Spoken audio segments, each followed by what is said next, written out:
the human element, right? The FTEs that go into the full-time employees that go into adding this maybe into their work repertoire, or are there any people who have disabilities who can run the densifier? So I'm guessing this is more about the DEI work that we're all doing and becoming more aware of and sensitive to the diversity, equity, inclusion elements to employment, right?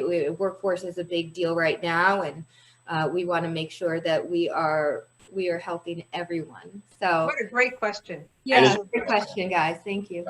I don't know who asked that question. That's an excellent question. It's something that Lou and I from the very beginning have been working on, and the potential here is it's a perfect fit. It's a repetitious type of process that is done. It speaks very well to have someone to be trained and to be able to have a little supervision. It's nothing that has any heavy lifting.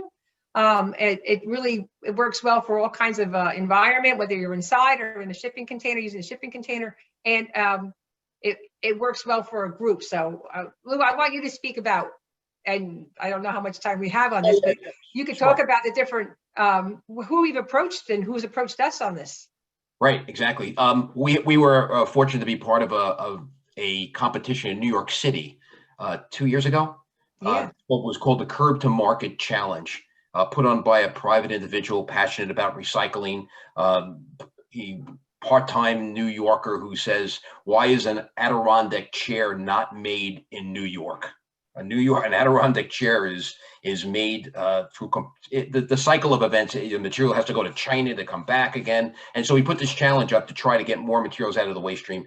Rini and I and our team, we had a team that participated in it. And we were fortunate enough to become like third. We didn't win the competition, but through that, just like next cycle, we made connections in New York. To this day, we're still working with and talking with the New York City chapter of ARC, folks that manage, help, educate, and employ people with disabilities, both physical and mental disabilities. Great organization, as you can imagine. So I was just talking to them recently because we still have an ambition to put one of these systems, just a foam densifier, at one of their sites in the city or one of the boroughs in New York, and use that as a collection point for foam. And because it's well within the wheelhouse of these folks to take foam and process it through the machine. And one of the things we're talking about with them is actually to start a mail back program on the foam, to come up with a comprehensive program that we then go to a manufacturer like an Omaha Steak and say, listen, work with us on this. We'll get the foam back to these folks. They can process it, get some funding for their education and for their workforce. And we're actually working on that now. So it's kind of exciting and great question that came up. But yes, it's something that certainly we could be done, and we're looking into it now.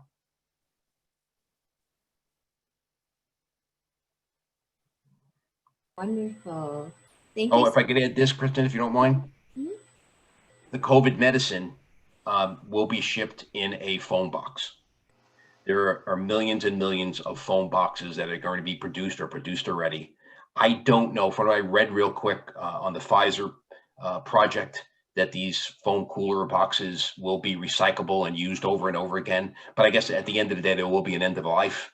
And it'd be nice to try, especially, with the folks in New York City, to get a program together, or once again, something in Colorado, that at least when these hospitals end the use of these foam coolers, they would go somewhere.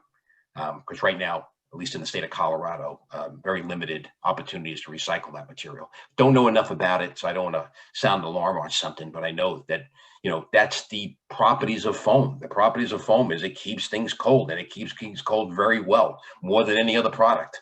So, this medicine, which is critically important to be shipped cold, almost to a frozen stage, needs a foam cooler.